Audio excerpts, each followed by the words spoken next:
현대차 생산직 채용 홈페이지가 마비가 될 정도였답니다. 실급 공무원보다 낫다고 얘기하는데 뭐 잘 생각해 볼 필요가 있습니다. 현대차 생산직 직원이 지금 괜찮겠죠. 그런데 이게 또 10년 뒤, 20년 뒤 지나고 난 다음에 어떻게 될까? 상황은 항상 바뀐다라는 겁니다.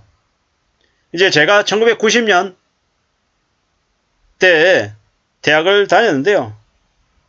그때만 해도 어땠냐면 제가 고등학생이었을 때 남학생들이 교대를 안 갔습니다. 한 학교에서 남자들이 교대에 지원하는 사람 수가 한 2명 됐나? 막 이랬습니다. 제가 다닐 때만 해도 학교에 그 당시에 고3이 한 600명 됐거든요. 2명, 3명. 선생님이 저에게 교대를 가라 그랬는데 안 갔어요. 그때는 남자들은 교대 지원해서 들어가면 거의 90% 이상 임용고시 합격하고 초등학교 선생님이 됐어요. 근데 안 갔단 말이에요. 왜? 구질구질하다고. 공무원? 이제 제가 대학교 3학년 때 1997년 IMF가 터졌는데요. 딱 2학년 때까지만 해도 사람들이 공무원을 선호 안 했어요. 왜? 9급 공무원, 7급 공무원 가면 월급 박봉에 그렇게 어떻게 일하냐고 사람들이 싫어했단 말이에요. 근데 1997년 IMF 터지고 나니까 98년쯤 되니까 분위기가 바뀌었어요. 공무원 들어가자. 공무원 안 잘린대. 오래 다닐 수 있대. 이렇게 분위기가 확 바뀌었단 말이죠. 그리고 한 10년가량, 한 15년가량 무지하게 사람들이 공무원을 좋아했죠. 선호했죠. 근데 최근에 와서 공무원 선호하지 않죠. 왜? 공무원 연금도 별로고 뭐 이래저래 따져봤더니 공무원이라고 하는 곳이 별로더라는 거죠. 지금 뭐 현대차 생산직 일자리가 되게 대단하다. 인기가 있다. 당연히 인기가 있고 혜택도 많고 좋다고 생각하죠. 연봉도 높고 정년까지 보장된다. 이런 곳이 어딨냐라고 하죠. 근데 저렇게 사람들이 많이 몰리면 자리가 또 괜찮을까요?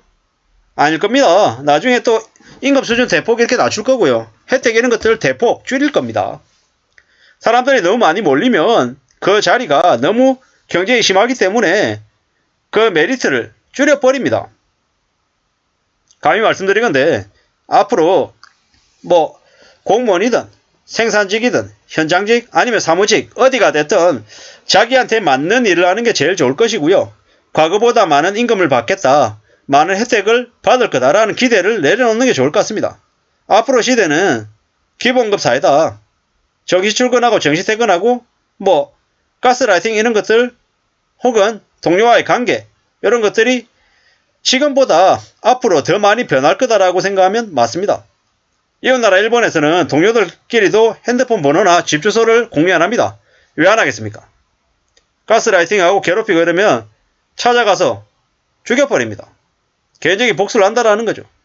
사람과 사람이 서로 믿지 못하는 불신사회가 됩니다. 왜? 힘드니까, 어려우니까. 내가 경제적으로 빚져가지고 쪼들리고 있는데 나를 빚쟁이라고 놀리고 나한테 괴롭히고 이러면 어떡합니까? 무기 들고 와가지고 개인적인 복수하고 해버리는 거죠. 왜? 너 내일부터 나오지 마세요. 너 나가. 아웃! 이래버리면 울불 토하면서 분노하는데 그걸 풀 길이 없는 거예요. 그러다 보니까 가스통 들고 와서 무슨 짓거리 하고 뭡니까? 칼 들고 와가지고 무슨 짓거리 하고 이래버리는 거죠. 이런 무서운 일들이 벌어지더라는 겁니다. 특히나 지금처럼 경제가 어려워지면 어떻게 합니까? 대거 해고하죠. 명예퇴직하고 정리해고하고 쌩 난리가 나잖아요. 그러면 그걸 당한 사람들이 수긍하거나 그냥 인정하면 모르겠는데 그러지 않으면 어떻게 합니까? 일을 저지르는 거죠. 이러한 일들이 앞으로 벌어질 거다라는 겁니다.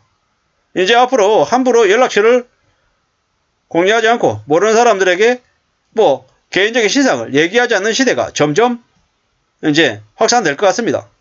이웃나라 일본에서 가정 내 폭력이나 가정 내 범죄가 왜 많이 일어나겠습니까? 가정이라고 하는 것도 빚 때문에 돈 문제 때문에 이제 뒤흔들리는 거죠. 자식이 부모가 자식을 책임져 주지 못하는 상황들이 점점 더 닥치기 때문인 거죠. 이번에 영끌하고 비토하면서 무리하게 빚낸 사람들이 어떻게 됩니까? 대거 몰락하고 대거 한강행을 하게 돼 있죠.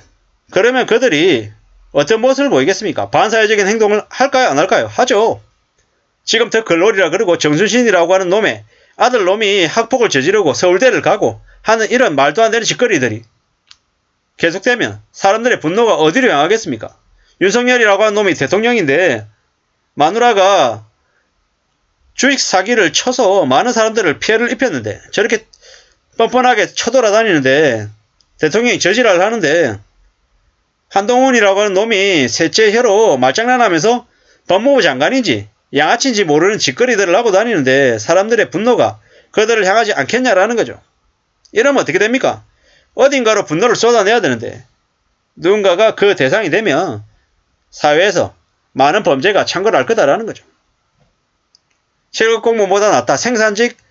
현대차 생산직 채용 홈페이지가 폭주한다라고 하는데 저게 우리한테 뭘 얘기해 주는 걸까? 많은 생각들을 해봅니다. 많은 생각들을.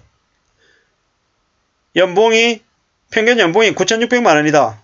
앞으로 현대차의 저 직원들의 연봉이 저렇게 높은 상태로 유지가 될까요? 안 될 것 같습니다. 뭐 노조니 뭐니 얘기하지만 결국에는 현대차 직원들의 임금이 앞으로 시간이 지나면 지날수록 점점 낮아질 것이다 라고 보면 맞고요. 함부로 저렇게 기대하지 않는 게 좋을 것 같습니다. 언제든지 상황은 변한다. 너도 나도 전부 다 좋다라고 뛰어들면 좋은 것들이 안 좋아질 수 있다라고 봐야 되겠습니다. 에이, 설마 그럴 리 없다 라고 얘기하는 사람도 있을 겁니다. 근데 잘 생각해 볼 필요가 있습니다. 우리의 삶이 우리가 바라는 대로 내 희망대로 바람대로 흘러가면 참 좋겠지만 그러지 않는다라는 겁니다. 지금 괜찮다 좋다라고 생각하고 뛰어들면 시간이 지나면 어떻게 된다? 아닌 게 된다 라고 봐야 되겠습니다. 앞으로 우리가 살아가는 시대에 어떻게 살아야 될까? 뭘 중점에 두고 움직여야 될까? 고민들이 많을 겁니다. 당연하죠. 그런 고민들을 하는 건 당연합니다. 그리고 확실한 건 뭐다? 우리가 살아가는 삶을 누가 지켜야 된다? 스스로 지켜야 된다. 어떻게 살지? 해외를 나가서 많은 경험들을 쌓을지, 학교 공부로 승부를 할지, 아니면 기술을 배울지, 아니면 강사를 할지, 선생님이 될지, 뭐가 됐건 간에 확실한 건 뭐다? 스스로 결정하고 스스로 판단하고 또 여러 가지들을 각자 자기가 스스로 주도하고 책임지는 삶을 살아야 될 것이다. 부모의 백을 믿고 부모가 자리를 만들어주겠지. 내 인생을 책임져 주겠지. 이런 기대는 안 하는 게 좋을 것 같습니다. 그런 기대 계속하다 보면 어떻게 됩니까? 삶을 자꾸 수동적으로 살게 될 것 같다라는 겁니다. 현대차 생산직 채용에 폭주가 있다. 나중엔 분명히 보십시오. 현대차 생산직 임금 낮아집니다. 어쩌면 저것 또한 기득권들이 현대차 생산직의 임금이 너무 과도하게 높다. 그런 분위기를 만들어서 생산직 근로자들의 임금을 떨어뜨리기 위해서 저런 얘기들을 하는 게 아닌가라는 추정을 해봅니다. 지금 좋다고 나중에도 좋을 것 같다. 이렇게 생각 안 하는 게 좋겠다라는 말씀을 드리고 싶어서 저 뉴스를 가져왔습니다. 참고가 되시면 좋겠습니다. 감사합니다.